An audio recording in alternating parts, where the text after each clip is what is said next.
Hi friends and viewers, welcome to Balnachi's YouTube channel. இன்னைக்கு வந்து ஒரு ஆயில் எப்படி தயார் பண்றது, கால் வலிக்கான ஒரு ஆயில். அது எப்படி தயார் பண்றதுங்கறத நம்ம பார்க்க போறோம். முடக்கத்தான் கீரை. இது வந்து முடக்கருத்தான் அப்படிங்கிறது தான் மறுபடி முடக்கத்தான் அப்படின்னு வந்திருக்கு. முடக்கருத்தான்னா முடக்கு வாதத்தையே சரி பண்ணக்கூடிய சக்தி இந்த இலைக்கு இருக்குது. இது வந்து நம்ம இப்போ மார்க்கெட்டுகள் எல்லாம் கூட விற்கிறாங்க. அதை வாங்கிட்டு வந்து நம்ம எதுக்குமே தயார் பண்ணலாம். அதுக்கு என்ன தேவையான பொருட்கள் அப்படிங்கிறத இப்போ நம்ம பார்த்துருவோம். இந்த முடக்கத்தான் கீரை வந்து இந்த சந்தைகள் எல்லாம் கிடைக்கும். 10 ரூபாய்க்கு ஒரு கட்டுன்னு சொல்லி வச்சுருப்பாங்க. அதில் ஒரு கட்டு வாங்கிக்கோங்க. அந்த கீரையை மட்டும் ஆஞ்சு வச்சுக்கோங்க. குச்சி தேவையில்லை நமக்கு. கீரையை மட்டும் ஆஞ்சு க்ளீன் பண்ணி வச்சுருக்கேன். இதுக்கு வந்து நல்லெண்ணெய் வந்து 200 எடுத்திருக்கேன். நல்லெண்ணெய் 200. 1 இன்ச்சுக்கு இவ்வளோ நீளம் இஞ்சி அதை வந்து கட் பண்ணி வச்சுருக்கேன். புளி வந்து ஒரு நெல்லிக்காய் சைஸு. இது வந்து பச்சை கற்பூரம், அது வந்து ஒரு 2 வில்லை, அதை நுணுக்கி வச்சுருக்கேன். ஆயிலை ஹீட் பண்ணிடுவோம். அதுக்கு ஃபஸ்ட்டு அடுப்பை பற்ற வச்சுட்டு ஒரு பேன் அடுப்பில் வச்சிடலாம். வச்சுட்டு இந்த ஆயிலை இதில் ஊற்றிடலாம். இது சுட்டுக்கிட்டு இருக்கட்டும். அதுக்குள்ளே நம்ம வந்து இந்த முடக்கத்தானை அரைச்சிட்டு வந்துடுவோம். இப்போ ஆயில் ஹீட் ஆகிட்டுருக்கு. நம்ம வந்து இதில் இப்போ முடக்கத்தானை அரைச்சிடலாம். புளியை இதில் உள்ளே போட்டுடலாம். ஜாரில் இந்த இஞ்சியும் உள்ளே போட்டுடலாம். கீரையும் இதில் வச்சுட்டு ரொம்ப நைஸாக அரைச்சிடாதீங்க. சும்மா ஒரு ஓட்டு லைட்டாக ஓட்டுனா போதும். நான் அரைச்சிட்டு எப்படி இருக்குதுன்னு காமிக்கிறேன். அந்த பச்சை கற்பூரம் அப்புறம் தான் நம்ம ஆயிலில் போடணும். இது 3ஐயும் இப்போ அரைச்சிட்டு வந்துடலாம். இந்தமாரி கொஞ்சம் திப்பியாக அரைச்சிக்கிட்டா போதும். லைட்டாக ஒரு ஓட்டு ஓட்டிட்டா போதும். இப்போ நம்ம ஆயில் காஞ்சிச்சு. அதுக்குள்ளே இதை போட்டுடலாம். இப்போ நம்ம அரைச்சது இதுக்குள்ளே போட்டு கொதிச்சிக்கிட்டு இருக்கு.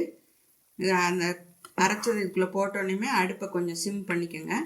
ஒரு 7 நிமிஷம் அப்படியே கொதிச்சிக்கிட்டே இருக்கட்டும். அந்த சாறு ஃபுல்லாக உள்ளே இறங்கிரும் எண்ணெயில். அதுக்கப்புறம் நம்ம வடிகட்டிட்டு யூஸ் பண்ணணும். இது கொதிச்சிக்கிட்டு இருக்கட்டும். இதில் வந்து இந்த கீரை சேர்க்குறது நம்மளுக்கு இந்த முடக்குவாதத்தை போக்கும். அதுமாரி இந்த புளி எதுக்குடா, இஞ்சி எதுக்குடா அப்படின்னு நினைப்பீங்க. ஆக்சுவலாகவே புளி வந்து நம்ம வந்து வீக்கமாக ஏதாவது ஒரு இடத்துல இருந்துச்சுன்னா புளிப்பத்து போட சொல்லுவாங்க எல்லாரும். அதுமாரி அந்த பத்து போட்டோம்னா அந்த ரத்தக்கட்டை எடுக்கும். அந்த முழங்கால நீர் சேர்ந்துருக்கிறது கூட வத்திரும். அதுக்காக தான் இந்த புளி. அதுமாரி இஞ்சியுமே வந்து அந்த ரத்தக்கட்டை எடுக்கிறதுக்காக தான் இஞ்சியும் சேர்க்குறோம்.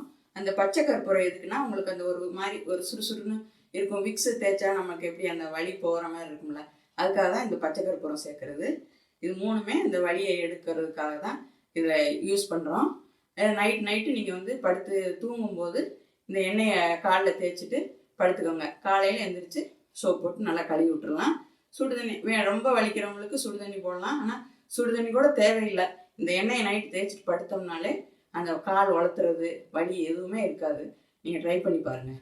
இப்போ எண்ணெய் நல்லா காஞ்சி இறக்க போகிற ஸ்டேஜ் வந்துருச்சு. ஒரு 5லேருந்து 7 நிமிஷம் ஆயிடுச்சு. இந்த சூடத்தை போய் இதுக்குள்ளே போட்டுடலாம். போட்டுட்டு இப்போ நீங்கள் இறக்கி கீழே வச்சுட்டு நல்லா ஆறட்டும். இங்கே பாருங்கள், கலர் கூட நமக்கு நல்லா அந்த க்ரீன் கலரில் தெரியும். நல்லா ஆற விட்டு ஒரு பாட்டிலில் வடிகட்டி வச்சுக்கணும். அதை நான் உங்களுக்கு காமிக்கிறேன். இப்போ நல்லா ஆறிடுச்சு. இங்கே பாருங்கள், நல்லா அந்த சாரெல்லாம் இறங்கி அந்த க்ரீன் கலரில் வந்துருச்சு. சூப்பரான வாசமாக இருக்குது. இப்போ இதை நம்ம வந்து இதில் வடிகட்டிடணும். வடிகட்டிட்டு அந்த ஆயிலை மட்டும்தான் நம்ம யூஸ் பண்ண போகிறோம். சக்கையை தூக்கி போட்டுடலாம். இதில் இந்தமாரி நல்லா ஸ்ட்ரெயின் பண்ணி வச்சுக்குவோம். நல்லா வடிகட்டி எடுத்தாச்சு.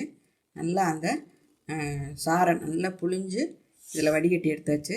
இப்போ இதை இந்த பாட்டிலில் ஸ்டோர் பண்ணி வச்சுக்கலாம். இந்தமாரி ஒரு பாட்டிலில், சுத்தமான பாட்டிலில் ஸ்டோர் பண்ணி வச்சுக்கோங்க. இப்போ இந்த பாட்டிலில் ட்ரான்ஸ்ஃபர் பண்ணியாச்சு. இதை நீங்கள் அப்படியே வச்சுட்டு நைட்டு டெய்லி படுக்க போகும்போது காலில் தேய்ச்சிக்கணும். அந்த முட்டி வலி இல்லாமல் போயிடும். நம்மளுக்கு முட்டி வலி மட்டும் கிடையாது, நம்மளுக்கு இடுப்பு, முதுகு, கழுத்து எங்கெங்கெல்லாம் வலி இருக்குதோ அந்த இடத்துலலாம் இதை வச்சு லைட்டாக தேய்ச்சி விட்டுட்டு நீங்கள் படுத்துட்டிங்கன்னா போதும். காலையில் உங்களுக்கு ஃப்ரீ ஆகிடும். போச்சே அப்படிங்கிற மாதிரி உங்கள் வலி காணாமல் போயிடும்.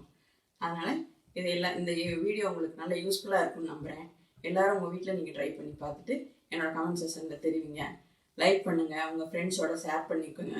சப்ஸ்கிரைப் பண்ணாதவங்க சப்ஸ்கிரைப் பண்ணிக்கோங்க. அடுத்த வீடியோவில் உங்களை சந்திக்கிறேன். நன்றி.